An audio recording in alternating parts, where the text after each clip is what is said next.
Parmi les grands bienfaits qu'Allah donne à ses serviteurs, leur permettre d'être présents lors des saisons d'obéissance, lors des jours de mérite et d'adoration. Aujourd'hui, c'est le jour de Eid al-Adha, la fête du sacrifice. Des millions de musulmans aujourd'hui vont se rapprocher d'Allah en sacrifiant, en immolant des bêtes et en faisant dons et aumônes aux pauvres, aux nécessiteux et aux proches. Mais quelle est l'origine de cette adoration? D'où vient-elle? Allah Azza wa Jal nous raconte dans le Coran l'histoire, le récit Abraham et de son fils Ismaïl, son premier fils. Lorsque Allah Azza wa Jal lui commanda en rêve d'immoler son fils, et les rêves des prophètes sont véridiques. Allah Azza wa Jal nous raconte ceci en ces termes. فَلَمَّا بَلَغَ مَعَهُ السَّعْيَ قَالَ يَا بُنَيَّ إِنِّي أَرَى فِي الْمَنَامِ أَنِّي أَذْبَحُكَ فَانظُرْ مَاذَا تَرَى قَالَ يَا أَبَتِ افْعَلْ مَا تُؤْمَرُ سَتَجِدُنِي إِنْ شَاءَ اللَّهُ مِنَ الصَّابِرِينَ. Lorsqu'il fut en âge de l'accompagner dans ses efforts, lorsque Ismaïl fut en âge d'accompagner son père dans ses efforts, Abraham lui dit: ô mon fils, je me vois en songe en train de t'immoler. Considère donc ce que tu en penses. Qu'en penses-tu? Il répondit: ô mon père, fais ce qui t'est ordonné. Tu me trouveras, s'il plaît à Allah, parmi les endurants. Min as-sabirin.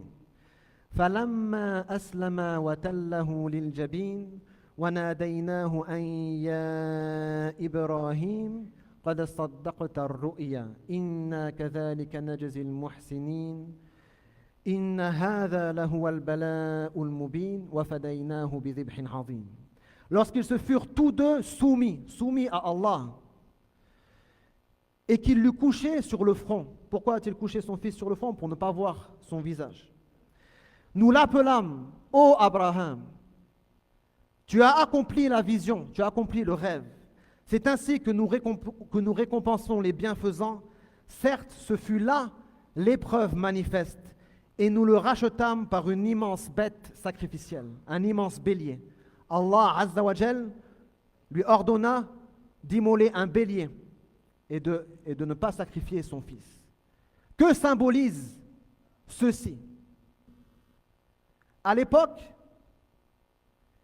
beaucoup de religions polythéistes sacrifiaient des enfants pour leur divinité démoniaque.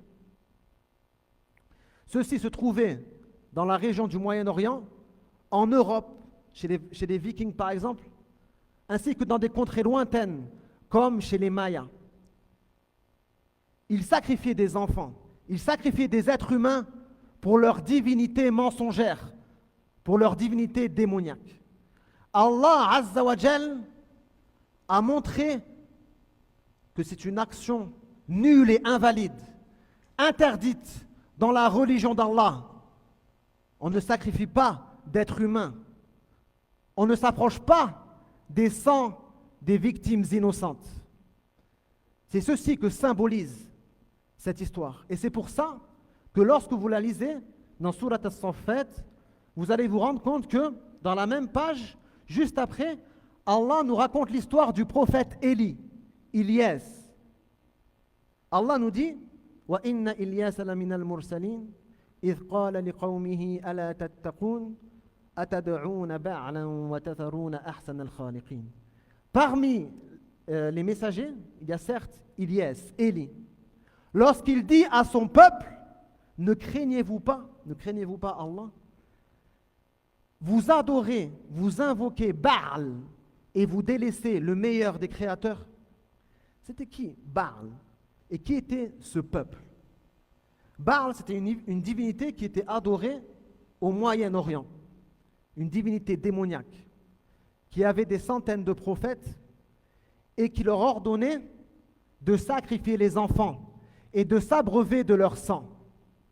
Et Ilyes a vaincu les adorateurs de Baal et a montré à quel point cette action est une action horrible et contraire à ce que veut le Créateur des cieux et de la terre. Et c'est pour ça que dans le même contexte, quand tu lis l'histoire de Ibrahim et Ismaïl, tu vois l'histoire de Ilyes juste après. C'est ceci que symbolise ce que font les musulmans aujourd'hui, d'immoler la bête sacrificielle, al-udhiyya.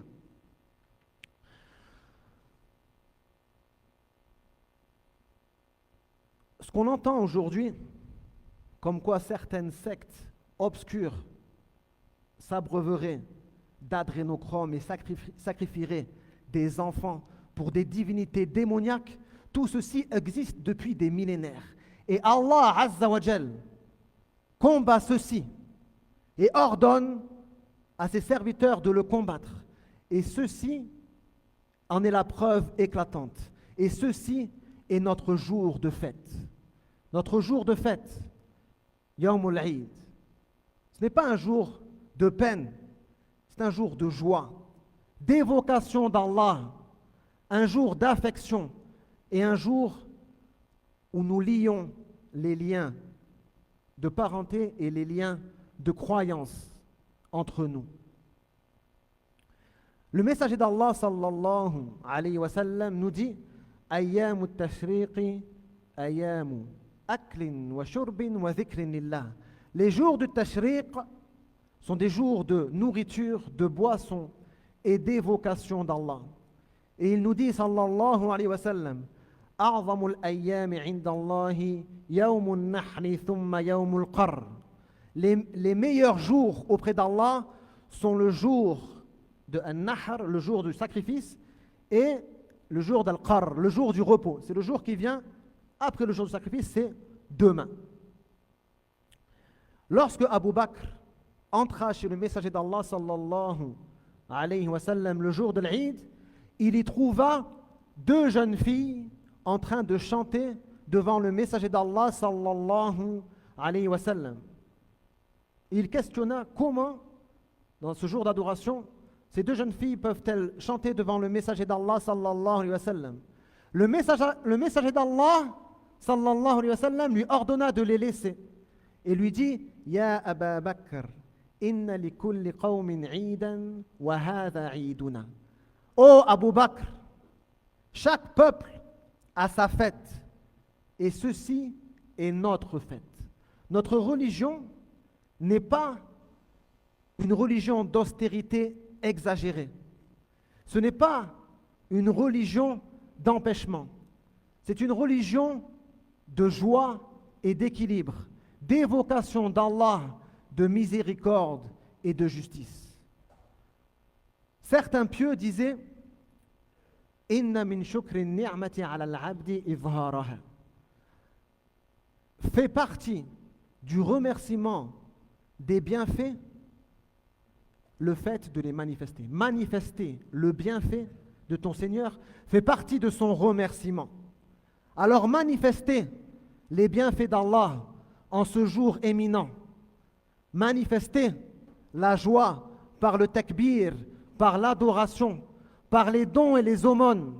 Manifester les bienfaits d'Allah en visitant vos proches, en liant les liens de parenté et en pardonnant à ceux qui ont été injustes. Dans vos routes, dans vos maisons, que l'on entende l'évocation d'Allah sur vos langues. Allahu Akbar, Allahu Akbar, Allahu Akbar, La ilaha illallah, Allahu Akbar, Allahu Akbar, walillahi alhamd. Allahumma inna nas'aluka an taj'ala hadha al-Eid فرحا وسرورا ونعما على جميع المسلمين. اللهم إنا نسألك أن تنجي المسلمين المستضعفين في كل مكان. اللهم انصر المسلمين يا رب العالمين وأصلح أحوالهم. اللهم اغفر لنا ذنوبنا وكفر عنا سيئاتنا وتوفنا مع الأبرار واللهم آتنا في الدنيا حسنة وفي الآخرة حسنة وقنا عذاب النار وصل وسلم على نبينا محمد وعلى آله وصحبه. كل عام وأنتم بخير وأسأل الله سبحانه وتعالى أن يتقبل منا ومنكم صالح الأعمال. Je vous souhaite une excellente fête de l'Eid et je demande à Allah d'accepter nos œuvres ainsi que les vôtres. Veuillez sortir calmement et laisser la priorité aux gens les plus faibles. Sortez calmement et laissez la priorité aux gens âgés et aux gens les plus faibles. Barakallahu fikum.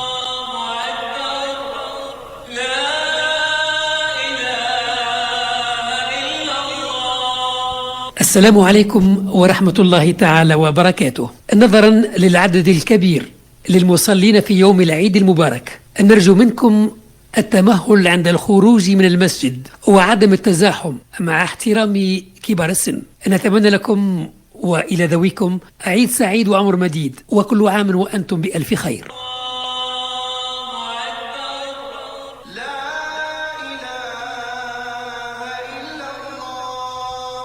Assalamu alaikum wa rahmatullahi wa barakatuh.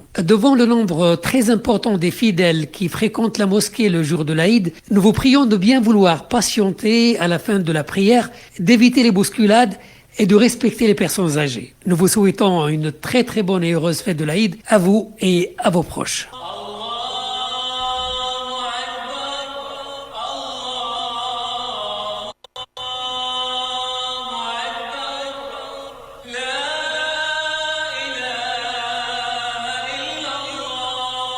السلام عليكم ورحمة الله تعالى وبركاته. نظرا للعدد الكبير للمصلين في يوم العيد المبارك، نرجو منكم التمهل عند الخروج من المسجد وعدم التزاحم مع احترام كبار السن. نتمنى لكم وإلى ذويكم عيد سعيد وعمر مديد، وكل عام وأنتم بألف خير.